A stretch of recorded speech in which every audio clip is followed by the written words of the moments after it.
नमस्कार, आदाब, सत श्री अकाल, जय भीम, जोहार। मेरा नाम है नवीन कुमार। धर्म की राजनीति इस देश को कितना और बर्बाद करेगी और कितनी फैलाई जाएगी हिंदू और मुसलमान के नाम पर नफरत। जरा सोच कर देखिए, 6 लोगों को उड़ा दिया गया, 100 से ज्यादा घायल हुए, 17 साल तक केस चला और कसूरवार कोई नहीं। आज से 10 साल पहले मालेगांव केस में एनआईए की वकील ने जो कहा था वो एकदम अक्षरशः सच साबित हुआ है।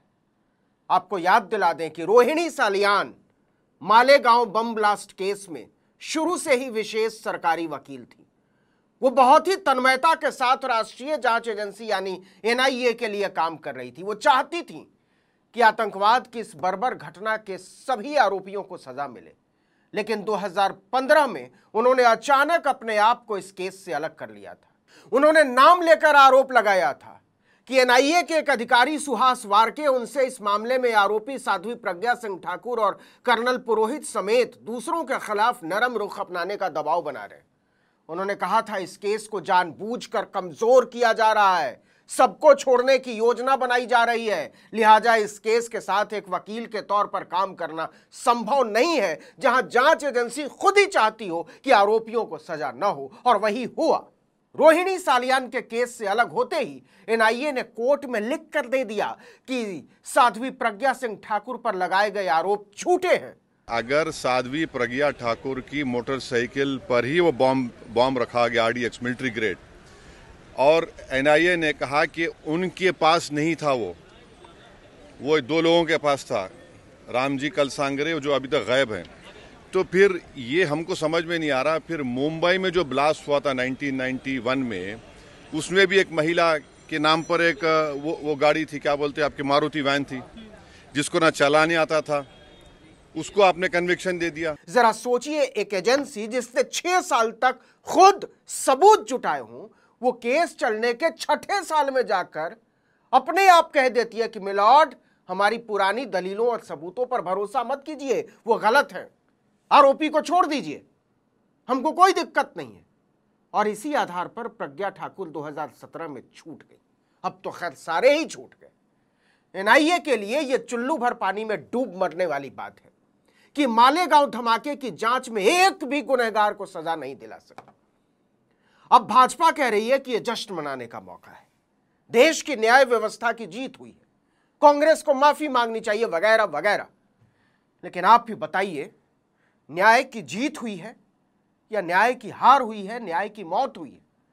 सच यह है कि 17 साल तक जांच के नाम पर जो तमाशा चला, जी हां तमाशा, जो वकील किए गए, हजारों अफसरों पर जो पैसा उड़ाया गया, बहाया गया, करोड़ों रुपए लुटाए गए, वह सब कूड़ा निकला। सच यह है कि नेशनल इन्वेस्टिगेशन एजेंसी यानी एनआईए ने देश को हरा दिया है, न्याय को हरा दिया है। उसका काम किसी को बरी कराना नहीं था, उसका काम सजा दिलाना था। सच यह है कि आरोपियों के छूटने पर सवाल उठने चाहिए। एक दिन पहले ही गृह मंत्री अमित शाह ने संसद में एनआईए की बलाएं ली थी कि इस एजेंसी का काम लाजवाब है, शानदार है, कि एनआईए आतंकवाद के केसों की जांच के लिए, वैज्ञानिक तरीके से जांच करने के लिए और सजा कराने के लिए महारत हासिल की हुई विश्व मान्य एजेंसी है, जिसका सजा कराने का दर 96% से ज्यादा है। यह है एनआईए की जांच की हालत कि 100 से ज्यादा लोगों को धमाके में उड़ा देने की साजिश को अंजाम देने वाले छूट जाते हैं, या कहिए कभी पकड़े ही नहीं जाते। कोर्ट ने कहा एनआईए कुछ भी साबित नहीं कर पाया, पूरी जांच बकवास है।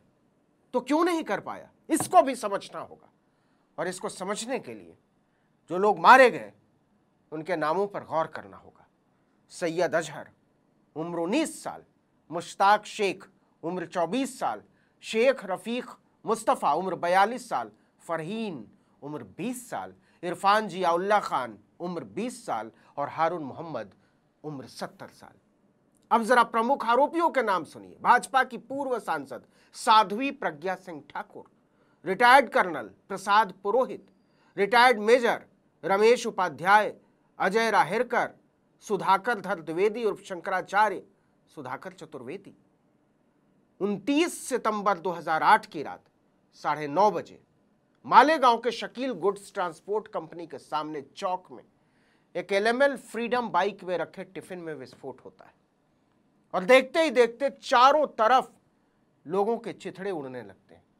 शुरुआती जांच में धमाके को मुस्लिम आतंकी संगठनों से जोड़कर देखा गया। बाद में महाराष्ट्र ATS ने हिंदू चरमपंथी संगठनों से जुड़े लोगों को गिरफ्तार किया। सबसे पहले प्रज्ञा सिंह ठाकुर और कर्नल श्रीकांत पुरोहित के नाम सामने आए और ATS का चीफ कोई मुसलमान नहीं था।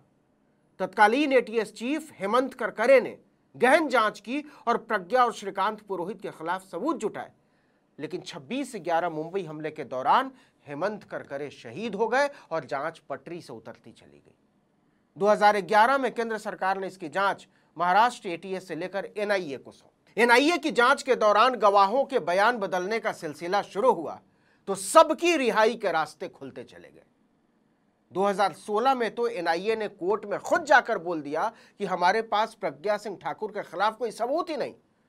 नतीजा 2017 में वो जमानत पर बाहर आ गई और 2019 में भोपाल से भाजपा ने उन्हें दिग्विजय सिंह के खिलाफ चुनाव लड़ाकर सांसद बना दिया, महात्मा गांधी को गाली देने के लिए। दरअसल जिस दिन NIA ने प्रज्ञा सिंह की फाइल बंद की, उसी दिन समझ में आ गया था कि इस केस का क्या होने जा रहा है और 9 साल बाद वो आशंका सच साबित हुई। NIA मालेगांव की जांच में निकम्मा और नाकारा साबित हुआ है। वो इस केस में एक भी आतंकवादी को न पकड़ पाया और न सजा दिला पाया। तो ऐसा क्यों हुआ? क्या NIA की अपनी वकील रोहिणी सालियान के आरोपों को दरकिनार किया जा सकता है? उन्होंने तो 2015 में 10 साल पहले कह दिया था कि उन्हें ऊपर से आदेश का हवाला देकर केस को कमजोर करने के लिए कहा जा रहा है। उन्होंने एक इंटरव्यू में खुलकर बताया था कि NIA के इस दबाव की शुरुआत 2014 में केंद्र में सरकार बदलने के बाद हुई। याद कीजिए, 2014 में नरेंद्र मोदी सत्ता में आ चुके थे, प्रधानमंत्री बन चुके थे और उनके ढेर सारे वायदों में राष्ट्रीय सुरक्षा को मजबूत करना भी शामिल था, आतंकवादियों को सजा दिलाना भी शामिल था। लेकिन NIA के लिए मालेगांव केस को देख रही एडवोकेट रोहिणी सालियान ने कहा था कि उन्हें लगता है जांच को एक खास दिशा में ले जाया जा रहा है जिससे आरोपियों को लाभ मिल सके। उन्होंने NIA की निष्पक्षता पर खुलकर सवाल उठाए थे और यहां तक कह डाला था कि न्याय की हत्या के इस अभियान से जुड़े रहना उनके लिए अब और संभव नहीं है। यह उनके लिए नैतिकता का सवाल है। वो एक वकील के रूप में सच्चाई और न्याय के साथ समझौता नहीं कर सकती। आखिरकार वही हुआ जिसका डर एडवोकेट रोहिणी सालियान ने 10 साल पहले जाहिर किया था कि NIA सारे आरोपियों को छोड़ने की भूमिका बना रहा है और इसके लिए केस को कमजोर किया जा रहा है। अब कमाल देखिए, नरेंद्र मोदी की सरकार इस बात से बिल्कुल शर्मिंदा नहीं है कि आतंकवाद की इतनी बड़ी घटना में एक भी गुनहगार को सजा नहीं हुई, सब जश्न में डूबे हुए। हैरानी की बात तो यह है कि महाराष्ट्र के मुख्यमंत्री देवेंद्र फडणवीस तक जश्न में डूबे हैं, जिनको शर्म आनी चाहिए थी, अपील की तैयारी करनी चाहिए थी। सब कह रहे हैं कि आतंकवाद न कभी भगवा था न कभी होगा, अब सच सामने आ गया। रविशंकर प्रसाद कह रहे हैं कि वोट बैंक की राजनीति के लिए सबको निशाना बनाया गया, न्याय की जीत हुई है। अगर यही सच्चाई की जीत है तो फिर सच्चाई की मौत क्या होती है? अगर यही न्याय की जीत है तो फिर न्याय की हत्या क्या होती है? क्या यह केवल इत्तेफाक है कि मारे गए सारे के सारे लोग मुसलमान थे और सारे के सारे आरोपी हिंदू, इसलिए न्याय की हत्या को, एक राष्ट्रीय शर्म को, सच्चाई की मौत को जश्न के मनहूस मौके की तरह पेश किया जा रहा है? इस वीडियो में इतना ही।